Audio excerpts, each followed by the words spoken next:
Hello, good day sa inyong lahat mga kapets. Ayan, round 2 tayo ngayon dito sa Matias Pet Shop. Kakagaling lang natin dito nung nakaraang linggo and now nagbabalik tayo para mag-update sa inyo.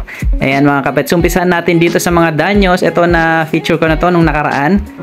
Meron pa rin silang mga available at nadagdagan din sila. Ito yung mga bago. Ito wala pang price to.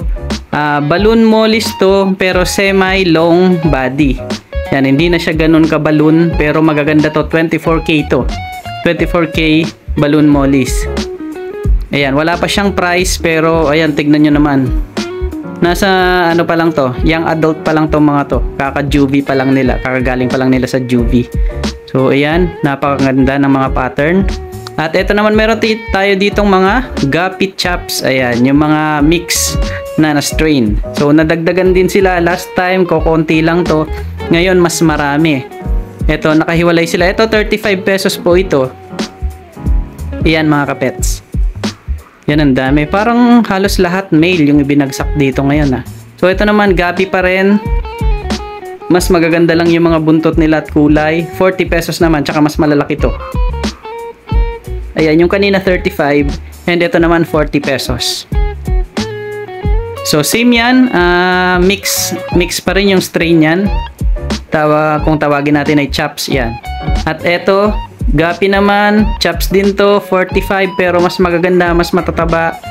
Ayan, mas malalaki. So pinaghiwa-hiwalay nila yung medyo maliliit, small, medium, tsaka yung mga large, tsaka yung mga delta tail talaga. Yung kapag sinabing delta tail, yung ano niya, buntot niya is malapad talaga. Yan, bukang-buka parang pamaypay.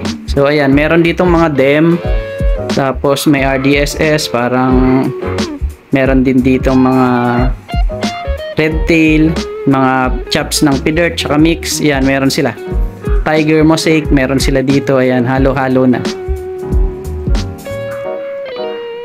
Kung hanap niyo pure strain, wala silang stock ng pure strain sa ngayon. And chops muna yung mga meron sila. Napakagandang mga pang beginner yon, beginner fish, guppy. So ito naman yung mga mollies dati, yung common mollies natin, 10 pesos lang yon. Yung swordtail pala, ubos na. And tiger barb na yung nakalagay dito, 20 pesos. Ayan, napakaganda, napaka-healthy na itong mga tiger barb. Active, napakagandang ilagay sa community tank natin. So ayan mga kapets, tiger barb. Yan, so pasyal-pasyal kayo dito kung wala kayong ginagawa dyan sa bahay at naghahanap kayo ng maalagang mga isda. Punta kayo dito sa Matias Pet Shop. At ito yung mga dati na feature na rin natin nung nakaraan, yung mga breeder mollies, yung malalaki. Yan, kukonti na lang sila ngayon. Yan, kumonti na sila. At meron pa tayo dito. Ayan, angel fish. Ayan mga kapets, yung mga angel fish natin. Ito nasa medium size pa lang sila. Ayan, ang cute pa nila, diliit. Almost naka-stationary lang sila dyan sa place. Medyo busog yung mga yan. Kapag gutom yan, makakita lang ng tao na lumapit. Mag-school sila, akit sila sabay-sabay. Tapos pag lumango yan pakaliwa, pakanan, school talaga sabay-sabay, nakasynchronize sila. Kaya napakasarap panoorin ng mga angel fish kapag nasa isang magandang tank na talaga. So yun, bale 50 pesos na lang yun mga kapets, yung mga angel fish natin. Ito naman yung mga cichlids natin, dating 150, 120 na lang. May mga bagong dating dito, may mga nadagdag. So yung mga peacock tsaka yung tricolor ni ay parang 5 colors yata yun. Cichlids na ubos na agad. And ito yung natitira ulit. Yan, yung mga African cichlids natin, assorted dyan. Ilan na lang sila. So ayan, tingnan nyo, napakaganda rin. Ayan, pag nagfe-flex sila, napakaganda. Tsaka napaka-active nito. Kapag nasa tank to mga to, napakasarap panoorin, lalo kung marami sila, nasa community silang mga cichlids. So ito mga cichlids pala mga kapets, ayan dapat pag naglagay kayo ng cichlids, huwag nyo nga haluan ng ibang mga maliliit na isda ng mga live bearer kamukha ng guppy or mollies kasi baka mabuli lang nila. So ito nga mga kapets, ayan, meron na tayong ARC. Meron na silang ARC dito ngayon sa Matias Pet Shop. ARC meaning Australian Red Claw Crayfish. Yan. Marami naghahanap nito at hanggang ngayon ay trending pa rin to sa mga sa mga naghahanap ng mga alaga, na trending siya sa mga social media. Ayan, maraming naghahanap nito. Yan.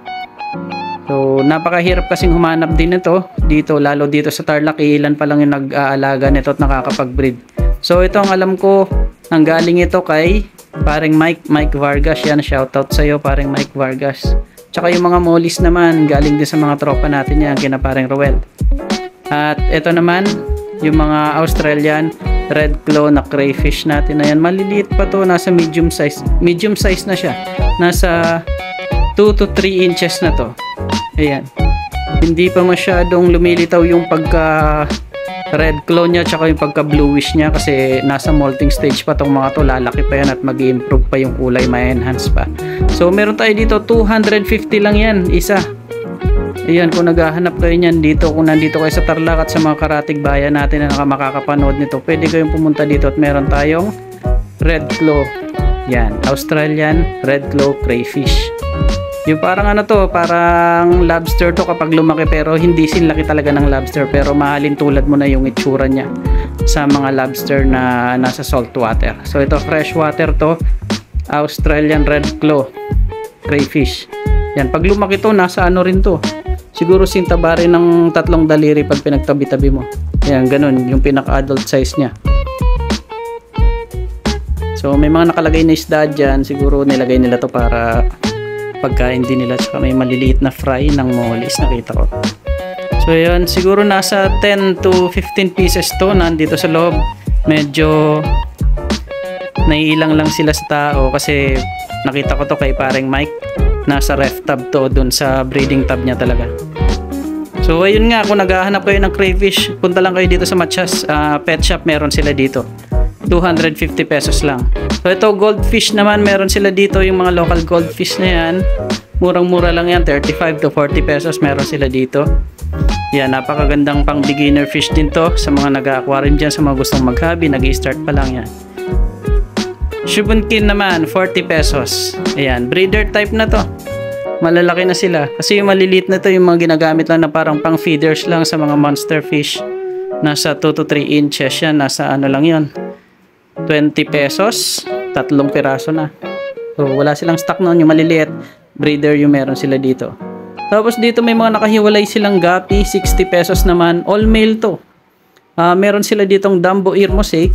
Ito, yan, Dumbo ear mosaic yan. Hindi ko masyadong enhance tong video kasi matapang yung ilaw ng aquarium eh. At may nakikita rin akong red lace. Tapos may gold guppy, ayan. Male silang lahat. Tapos may EBM din. Ayun, meron silang EBM.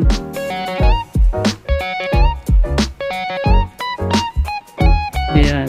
Puro male po yan, 60 pesos nakahiwalay dito, bandang dulo to. Kung pupunta kayo, tanong nyo lang yung mga nakahiwalay na male na nakalagay dun sa label is imported guppy, yung nakalagay 60 pesos. Ayan. Iilan na lang to. Kanina daw marami, mas magaganda pa talaga. Pero itong natira naman, lalo yung red lace maganda pa, tsaka yung Dumbo ear mosaic maganda. Mag-improve pa yan. Ayan, nagalaga din ako ng mga dem dati, Dumbo ear mosaic. Tapos itong red lace, napakasarap alagaan, ang bilis nilang dumami. So ayan mga kapets, kung naghahanap nga kayo ng mga nabanggit ko dito at mga na-feature ko ngayon dito sa aking video na to, punta lang kayo sa Matias Pet Shop. Huwag kayong mahiya at huwag kayong magalangan dahil napakalapit lang nito. Kung kayo ay nasa paligid lang ng Tarlac City, napakadaling hanapin. So nandito lang to sa may tabi ng Magic Star Mall, saka sa may tabi ng Cathedral dito sa Tarlac City, at malapit din sa may Tarelco. So yun nga, napakalapit lang, ipagtanong-tanong nyo na lang mga kapets. So ayan nga, hanggang dito na lang ang video ko na to. Maraming salamat sa inyo kung umabot kayo dito sa part ng video ko na to.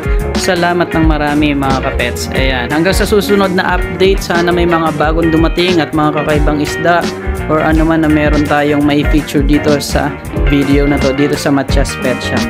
So ayan, nandito ipapakita ko si Kuya Jed. Ayan, ayan si Kuya Jed, ang napakabait at napakasipag na assistant dito sa Tarlac na to. Si Ate Tess, hindi ko na naistorbo, nandun ako po sa loob. At ito nga, may Shih Tzu dito, puppy. Ayan, wala pang price, hindi ko pa natanong sa kanila, pero mura lang naman yan mga kapets. At kapag pumunta kayo dito, sabihin nyo lang na napanood nyo to sa vlog ko, baka mabigyan pa kayo ng discount dito sa shop. Yan, hindi na kayo ng discount. Kung gusto nyo tumawad, huwag kayong mahiyang tumawad, baka pwede kayong pagbigyan. So hanggang dito na lang mga kapets. Maraming salamat. At kung hindi naman nakakaya sa inyo mga kapets, ayan, kung maaari naman paki-subscribe nyo ang aking maliit na channel. At pa-like and comment na rin sa ating video kung may mga gusto kayong i-comment dyan at i-shout out. So para sa susunod na video may shout out natin kayo. So hanggang dito na lang mga kapets. Maraming salamat. Peace!